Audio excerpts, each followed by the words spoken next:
Is there an argument for Caleb Williams becoming the first back-to-back Heisman winner since Archie Griffin? And which teams are most likely to break through and make the college football playoff for the first time in their school history? Let's go. It's the #1 college football show.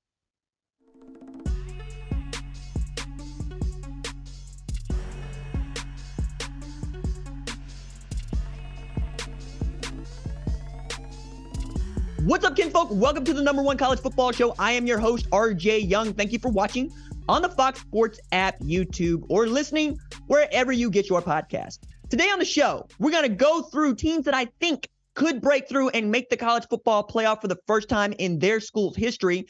And we're going to go through my top 5 list of Heisman candidates. And let's get straight to that one. We're going to go 1 through 5 on who I think is most likely to win the Heisman Trophy before we've even played a snap of regular season football. And at #1, I got Caleb Williams.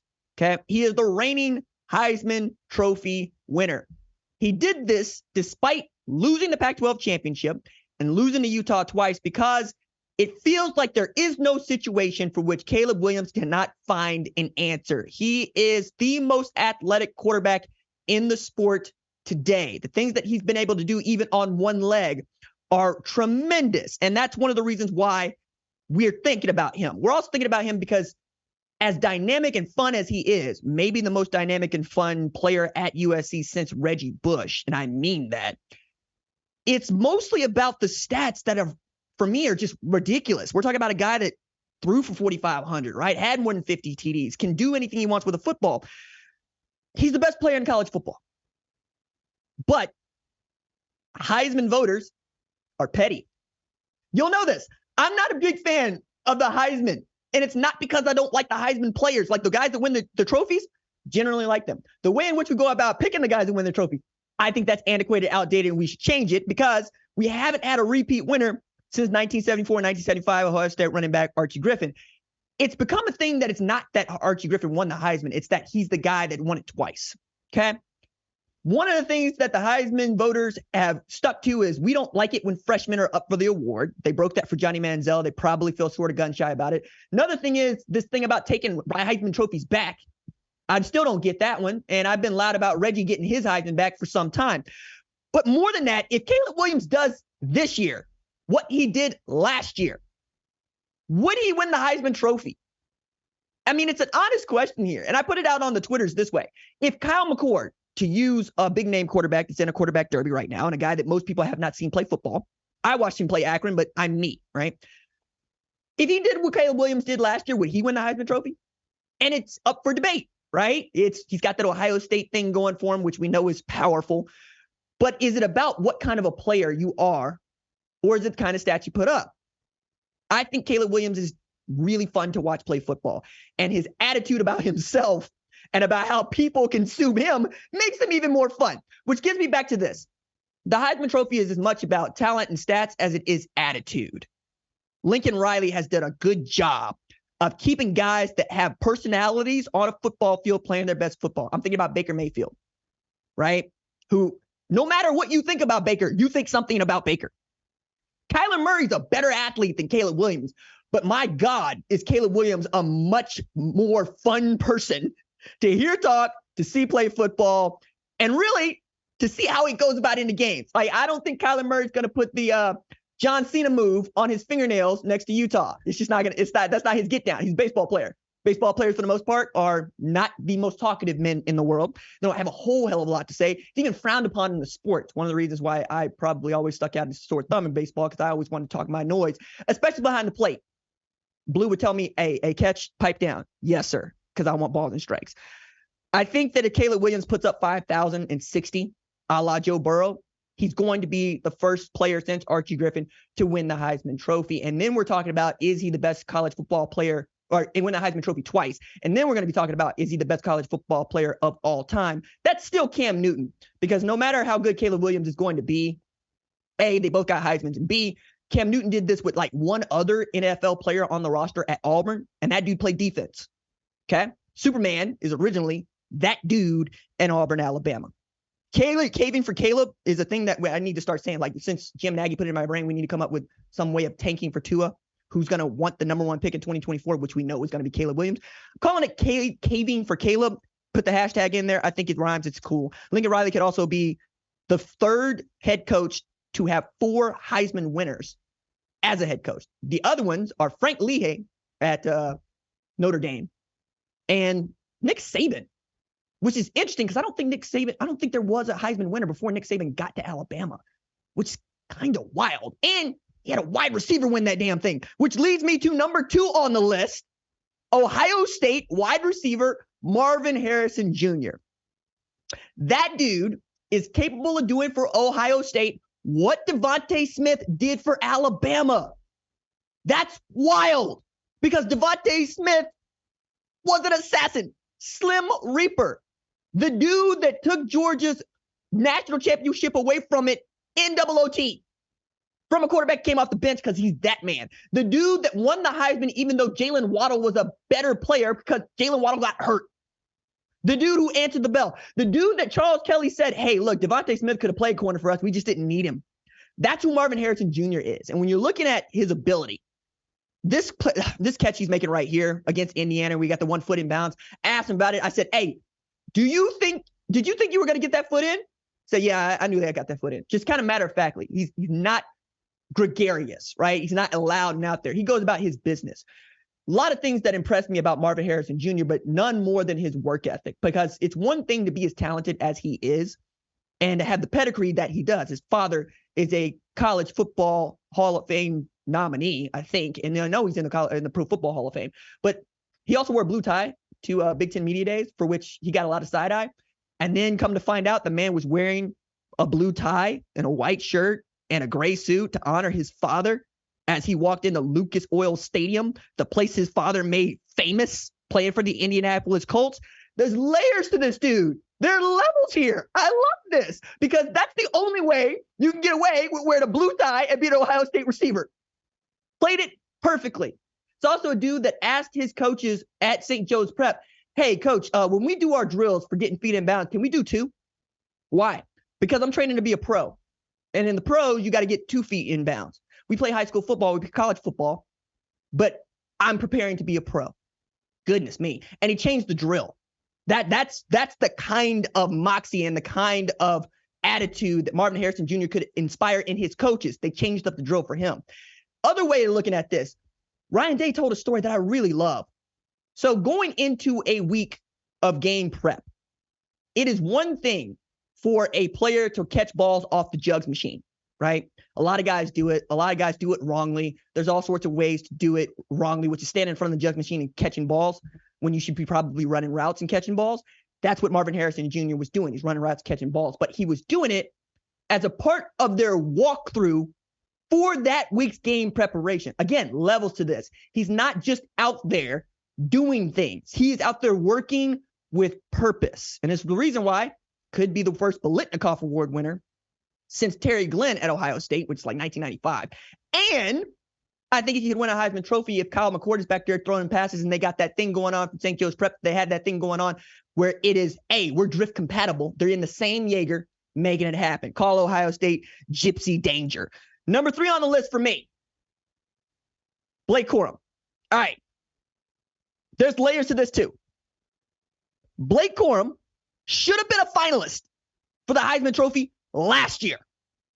It's a man who played in 11 games and 2 snaps or 2 carries for Michigan against Ohio State and still didn't manage to make that thing, right? I'm looking at this and I'm going, how does a guy who rushed 247 times, 1,463 yards, 5.9 yards per carry, 18 TDs, 2 shy of tying the school record set by the dude that came before him, miss making the Heisman Trophy ceremony? And it's really because that game against Ohio State means so much. Like, I think that Aiden Hutchinson made the Heisman ceremony off of what he did against Ohio State, because I don't believe that even his draft stock was that high until he featured in that game. That's how many people watched that game. That's why that game is the game of the year. That's why it's always been a thing that I'm asked to talk about since I got this job working at Fox, man. It's the game. It's the one that everybody cares about. I think if he's healthy and he plays through that game, it's not just that he's in the Heisman finalist. I think he actually could win the damn thing. Like, I'm looking at that, I'm going, if Blake Corum won a Big Ten championship, would he have beaten Caleb Williams for the Heisman Trophy? I think there's a really good argument for this. You know why? Because Kyler Murray won the Heisman Trophy that probably should have gone to Tua Tagovailoa for the same reasons. He featured in the Big 12 championship game in a win. It matters. There's also this really interesting point that is raised to me. So I was asked, given what Donovan Edwards had done, not just last year, but the year before, do you really expect Blake Corum to get as many carries this year as he did last year? I said, absolutely. You know how I know this?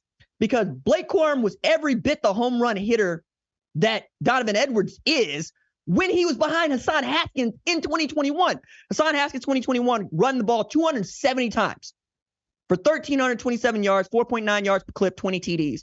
Corum ran the ball 144 times, 952 yards, averaging better, 6.6 yards per carry. 2022, Corum is now in the position that Haskins is in. Again, 247, 1463, 18 TDs. Edwards, basically the same stats that Corum had in 2021. 140 rushes for 991 yards, 7 yards per carry. It's also not just that I expect Jim Harbaugh to feed a guy who came back when he didn't have to come back. And Jim Harbaugh told me right here on the number one college football show, A, congratulations on having the number one college football show, and B, that he was excited and wowed when Blake Corum chose to come back after injuring himself to finish what he started, because that's why he's here. He's here to get not Michigan to the Big Ten championship game and win. He's done that. Not to get to the college football playoff. He's done that. To win a national championship, which nobody at Michigan has done in 25 years, 26 going into 2023. I think that's all worth considering. It's also worth considering that behind Donovan Edwards, you're asking a lot about guys like CJ Stokes.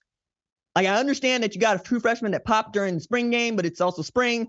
You don't have a lot of depth at that position. It behooves you to ride Blake Corum like Zorro does his horse behind a Joe Moore award-winning offensive line last year and the year before, and 7 dudes in the same draft class that could get drafted at the same time. They are going to be good running the football at Michigan. I think Blake Corum is going to do more than rush for 1,400 yards. You dig? Okay. Number 4 on the list for me, University of North Carolina quarterback Drake May. It took me a while to get around to Drake May, and I've actually kind of talked about this for some time, but then I looked at what he has done since he's been at North Carolina, and I can't ignore this. You can't ignore this. We're talking about this dude actually rivaling Caleb Williams for the number 1 pick in the 2024 draft, because last year he had 4,321 yards passing, 38 pass TDs, 7 picks. Then he added 698 rush yards with 7 rushing TDs. Now, this is the part that I want you to remember and listen for. He became the 6th quarterback since 2010 to throw for 4,000 yards, pass 35 TDs, rush for 650 yards, and rush for 7 TDs. The other quarterbacks to do that since 2010, Kyler Murray, Deshaun Watson, Marcus Mariota, Johnny Manziel, and RG3. Read another way. That is Heisman winner, national champ, Heisman winner, Heisman winner, Heisman winner. Read another way. Heisman winner, Deshaun Watson, Heisman winner, Heisman winner, Heisman winner. Like, the stats that he put out last year are ridiculous. And if Clint Brewster doesn't fix what ain't broke it, Drake May's the dude. I expect that dude to win ACC Player of the Year, provided he can do last year what he did, do this year what he did last year. And then number 5 on the list, I got Texas quarterback Quinn Ewers. For me, it's that he is the best quarterback that the Texas Longhorns have had since Colt McCoy. And he's got the best set of playmakers around him that any UT quarterback has had since 2009, when Colt McCoy led Texas to the national title game. It's not just that he's got A.D. Mitchell, Xavier Worthy, and Isaiah Neighbor. It's also that he's got Jatavion Sanders. It's also that running back room is loaded. A dude that you're going to hear me talk about, and Texas fan, you're probably getting tired of hearing me talk about, is C.J. Baxter. That dude is a freshman that is going to light people up. And there are 3 other guys like him in that backfield. Kelvin Banks proved that he could play as a true freshman last year. He was good, guys. And that guy's back. You have tools here if you're Quinn Ewers. And oh, by the way, he was once the number 1 overall recruit in his recruiting class. And He is one of just a handful, I believe there's 6 guys, to get a 1.00 rating, according to 247 Sports Composite. He's talented.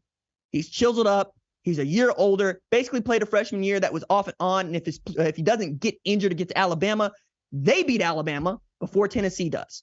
You watch the game, I watch the game. It's all there for him to end up right there, leading Texas to a Big 12 championship, possibly a college football playoff berth, which is a great way to lead us into teams who I think can crash the college football playoff for the first time. All right. Let's start with, I think, the most obvious of these teams for all of us, Penn State. Okay? Penn State is a great football team. They were great last year. This is the most talented Penn State football team that James Franklin has had in his 10 years at Penn State. They need to do 2 things to ensure that they get into the college football playoff. 1, beat Ohio State. 2, beat Michigan. I know, right? I know. I'm treating the season of 12 games as if it comes down to 2. That's because it does. It really does. That's because it does. I don't like it. Talk about the sport as it is, not the way I want it to be, but that's what it is. And the last team to beat both Ohio State and Michigan in the same year, Michigan State. You know what happened to Michigan State? They went to the college football playoff. It means Michigan State made the college football playoff before Penn State did. Think about that for a second, right? Before Wisconsin did, because they were able to beat Ohio State and Michigan. RJ, weren't they good that year? Yeah, they were so good they lost to Nebraska. Meaning, it's in your hands, Penn State, which is all anybody ever wants, right? If you're Boise State and you run the table, you might not make the college football playoff, right? We say this a bunch about Group of 5 teams. You know how I feel about Group of 5 teams that go undefeated. But in the Big Ten, all you got to do is win. That's it. People are going to let you in. They want you in, especially if you can get past, well, the 2 biggest brands in the second mightiest conference in all of the sport. I think it's going to come down to 4 players: Nick Singleton, Katron Allen, Drew Aller, and Keandre Lambert-Smith. Your best wide receiver, your starting quarterback, and your best playmakers, both the tailbacks, Katron Allen and Nick Singleton. Drew Aller is going to actually have to do something for them to win. He can't just stand back there, but he has the talent to do it. Matter of fact, I think he's a more talented quarterback than Sean Clifford is. And I think most Penn State fans would agree with that. It's the experience that he lacks. And you would love to have more experience, and we would all love to have more experience. But the only way you get experience is by getting a job and doing the job. Sorry, I'm a millennial that's watching older people continue to do jobs and then get asked me to have 10 years experience to go get a job. Drew Aller is going to do the job. It's, can he step up when they need him to step up? And they're going to need him to step up against Ohio State, Michigan. They are really in it. Like, I'm thinking about the Wolverines went 9-0 last year in Big Ten play. The Buckeyes went 8-1. Both of those teams made the college football playoff. The Nittany Lions went 7-2. Their losses were Ohio State and Michigan. All they got to do is get those right. And frankly, they had Ohio State on the ropes. Like, if you're a Penn State fan, you are just beside yourself watching JT Tuimoloau take over that game because you knew you had it. It was yours. You were going to win that game. And then it was gone. That doesn't happen this year. They're probably going to be in that spot playing in the Big Ten championship game, provided they get past Michigan. And seeing as producer Tyler and I were at that game at Michigan Stadium for Penn State, and we were at that game where Penn State got mollywopped 41-17, and Blake Corum was almighty. Maybe that's the one you should be keying in on and not the Ohio State game. That's just me. Next team on the list, not player, is the University of Texas, who I mentioned a little bit earlier in the show. They've got the cleanest and clearest route to the college football playoff of the teams that I'm going to talk to you about. Like, they've already shown, not only can we get past Oklahoma, we can stop them out 49-0. Now, as an Oklahoma fan, I'd be remiss if I didn't say that we were out there without a quarterback for the entire game. I don't care what you want to tell me about Davis Bevel. Like, that wasn't no quarterback. We had Braden Willits coming in there taking snaps. Come on, man. You're going to stop on a team that doesn't have a quarterback 49-0, especially at Oklahoma, where quarterbacks kind of become a really big deal. Heisman Trophy winners and such, number 1 overall picks and such. That ain't going down this year. I'm 49-0. All right, you can get past Oklahoma, but you can't seem to get past the private Christian parochial school in North Texas. I'm sorry. It shouldn't be that funny, but it is because Texas Christian was a Mountain West school like 10 years ago. Not 10, like 15 years ago, right? Another team that ran the table, went undefeated, didn't get to play for a national championship, right? 13-0, Andy Dalton won the Rose Bowl, didn't get to play for the national championship. But Texas Christian loves beating up on Texas. And Texas Christian fans love beating up on Texas. So much so that when University of Texas told everybody they were going to the SEC, president of the university got called before Texas legislature. One of the representatives, Lois Colkers, is a Texas Christian alumna. And she went out of her way to remind the president of the University of Texas, yeah, but y'all ain't been able to beat up on Texas Christian. Why are you running from Texas Christian? And then last year, Joe Gillespie and that defense gave Bijan Robinson and Steve Sarkisian the what for. Got to win that game. Also, I am fired up for Texas having to travel to Houston because I think Houston is a good football program. I think they're going to surprise people with Donovan Smith, the quarterback. And I think Dana Holgorsen does not always get his due because you look at that dude, you see his mop top and his Red Bull, and you forget that's a hell of a football coach, right? Number two on that one is Texas has looked down its nose at the University of Houston for years, going back to Southwest Conference. Also, another opportunity for me to remind you, it's not that Andre Ware won the Heisman Trophy at Houston. It's that Andre Ware won the Heisman Trophy at Houston without playing a single damn game on TV. Not one. They were banned from playing on TV, but he was still so good. If you read the paper, he won the Heisman Trophy in 1989. By the way, the first black quarterback to do so. Wild. That game, they got to win. You got to beat up on Houston. And then you got to take care of the rest of your business. But you get to the Big 12 championship. You win the Big 12 championship. You're going to make the college football playoff for the first time in school history. Steve Sarkisian knows what it takes to get there. Having done this at Alabama, having won national championships at USC, pretty damn good head coach and a great play caller and a great developer of quarterbacks. I mentioned how I feel about Quinn Ewers and how I feel about the playmakers around him. And then defensively, this is the part that is crucial. Texas feels like they could have a top 15 defense. I'm going to get into this a little bit later as we talk about a couple of other squads. But remember that. I think that with Jalen Ford leading that defense, Anthony Hill is a freak and a star waiting to bust out. He's a true freshman. You're going to hear me talk a lot about going into 2023, 2024. They have the tools to be good on defense. Pete Kwiatkowski has been building that thing slowly, and they've gotten better. If they can keep the lid on the secondary, watch out. Texas is not going to just be potent offensively. They're going to be able to put the clamps on people defensively. Next on the list, speaking of putting the clamps on people defensively, USC. Okay. It's that Alex Grinch's defense has not been able to put the clamps on anybody. Okay. I've kind of been loud about this because I think it matters, right? I have USC ranked in my preseason top 4. Why? Because of Lincoln Riley and the quarterback. If Lincoln Riley has a Heisman Trophy caliber quarterback or a Heisman Trophy winning quarterback, in the case of Caleb Williams, it's a playoff team. We saw that at Oklahoma. He did it repeatedly. Baker Mayfield, my goodness, right? You get there, you get beaten double overtime by Georgia in a Rose Bowl that I'm shocked anybody remembers. It's the stupidest game of all time. Silly. Why do we even talk about it? You do it again with a guy named Jalen Hurts, who lost a job at Alabama, showed up, became the dude, took Oklahoma to the college football playoff, and finished as the runner-up for the Heisman Trophy. Then you're bringing in guys like Spencer Rattler, who was good enough to start, got the hook. You bring in a guy like Caleb Williams. It's another developer of great quarterbacks. And that dude has always been about winners because he's a winner. It's a man who has not failed to win 10 games or more in his entire career. That's what we're betting on here. Problem with all of that, the bugaboo, the fly in the ointment, the turd in the punch bowl is the defense. Okay. Alex Grinch's defense has not been good at stopping people scoring the football.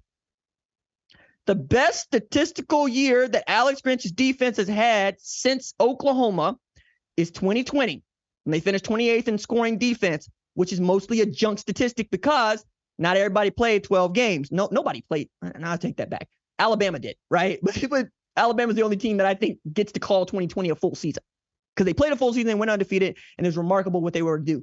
Not to mention, nobody tested positive on that team that counted for Alabama all year. That's really remarkable. But I'm also looking at this going, you can't be 94th in scoring defense and expect to play for a national championship. Maybe you can expect to make the college football playoff, which is why I have them here, because I think Caleb Williams going into a magic year.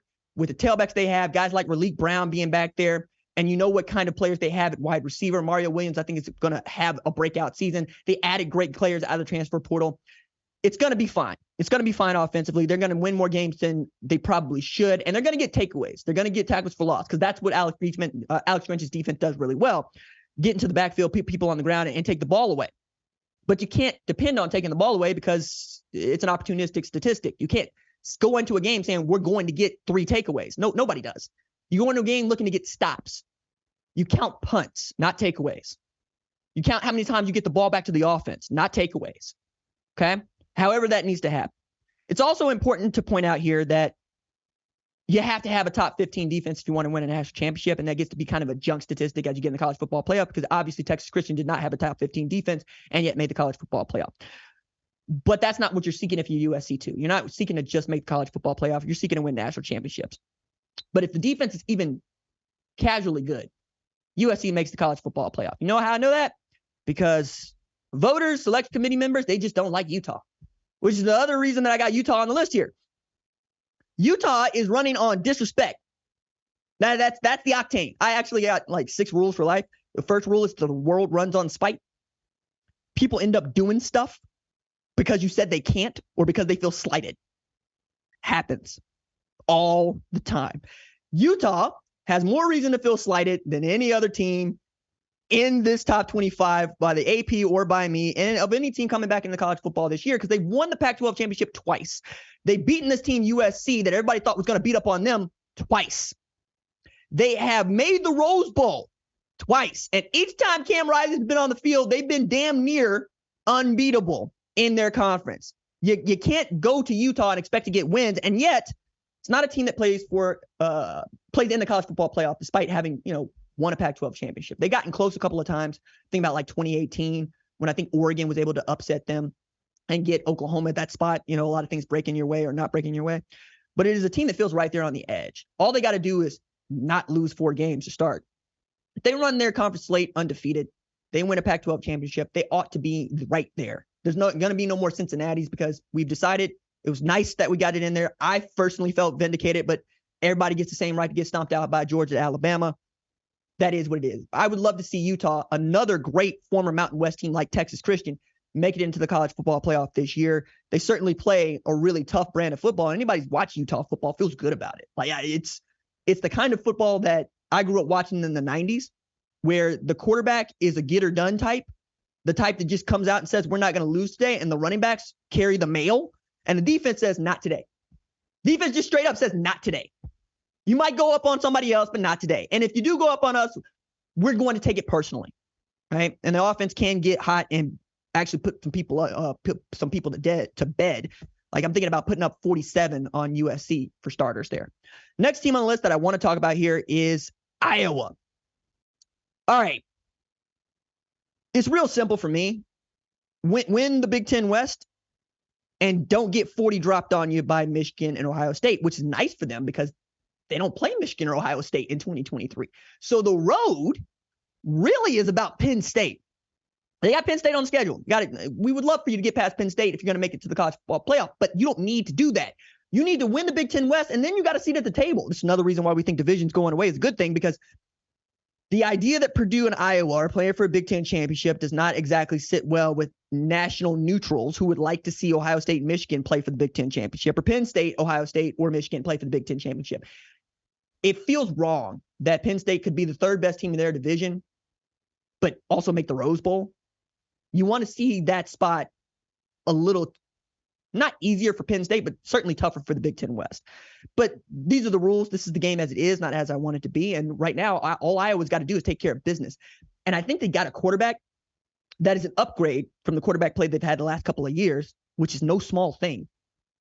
And I think Phil Parker has that defense dialed in. I've been loud about this, and I will continue to be. Iowa has had the 2nd best defense in all the sport for 2 consecutive years. 2 consecutive years. The other one, Georgia. Georgia's won back-to-back national championships on the strength of the defense and the offense not getting in the defense's way.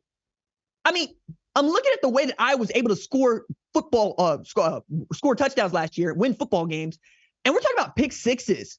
We're talking about an Iowa fan base that not only knows the punter's name, but thinks he should be up for the damn Heisman.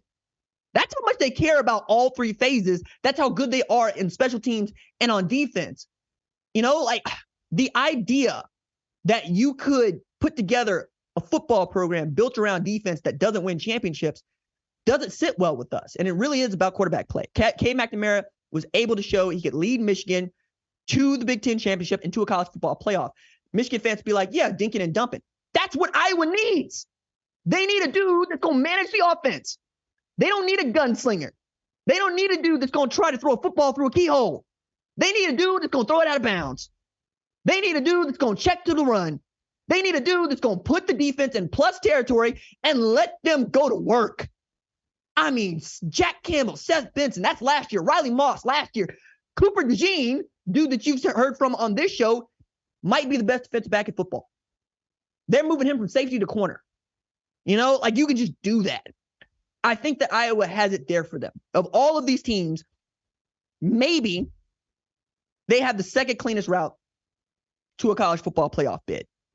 Last thing I want to point out on this before we get out of here is just how hard it is to put together a team that you can expect to win national championships. And the way that I go at this is by looking at the offense and the defense.